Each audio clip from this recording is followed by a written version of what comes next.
இயக்குனர் செல்வராகவனுடைய வாழ்க்கையில என்ன நடக்குதுன்னு சத்தியமா தெரியலங்க.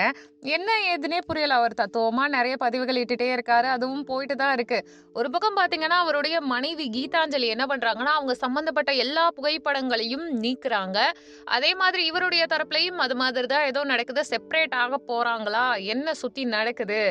இந்த மாதிரியான கேள்விகள் நம்மள சுத்தி வலம் வந்துகிட்டே தான் இருக்கு. நம்ம மனசுக்குள்ள 1000 குழப்பம் இருந்துட்டே தான் இருக்கு. இது சரியா? இது தப்பா?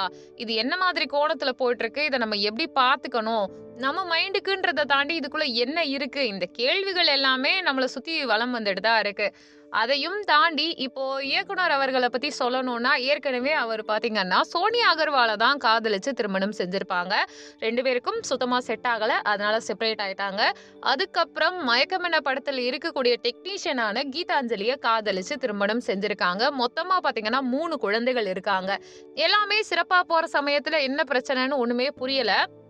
ஒரு பக்கம் பார்த்தீங்கன்னா, செல்வராகவன் அவர்கள் இந்த மாதிரி ஃபேமிலி நமக்குன்னு ஒருத்தவங்க இருப்பாங்க. நமக்குன்னு வருவாங்கன்னு நம்புவோம். அவங்க தான் பிட்ரே பண்ணிருவாங்க. அந்த இடத்துல அமைதியா இருக்கணும். நம்ம பெருசா வருத்தப்படக்கூடாதுன்னுலாம் அவர் பேசுறாரு.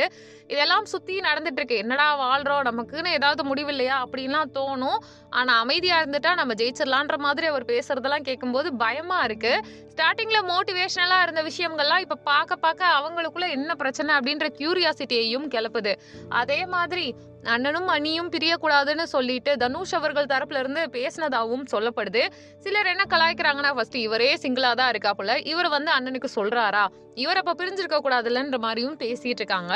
ஆக்சுவலா இது வந்து ஒரு விதமான இன்டைரக்ட் டைப் அப்படின்னு சொல்வாங்க. அதாவது என்ன சொல்றதுன்னா, சமூக வலைதளங்கள்ல தங்களை தாங்களே அன்ஃபாலோ பண்ணிக்குவாங்க. ஃபோட்டோஸ டெலீட் பண்ணுவாங்க. அதுக்கப்புறம் அறிக்கை வெளியிடுவாங்க.